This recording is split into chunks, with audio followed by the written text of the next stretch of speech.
Melos?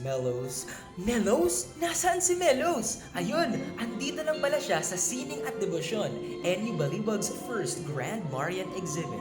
Pagkadala namin kay Melos, ay bumungad na agad ang mga kapanalig natin sa Survey Day, NU Baliwag Ministry. Shoutout sa inyo, and ang dami ng mga images na ginagayakan.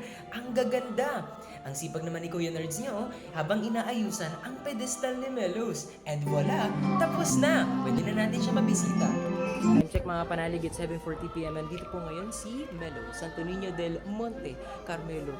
Ilang araw namin siya di makikita mula November 26 hanggang December 3. Sa mga nais bumisita sa kanya, magdasal, mahalikan, malapitan, maaari niyo pong gawin yun dito po sa NU Baliwag, St. John Paul II Chapel.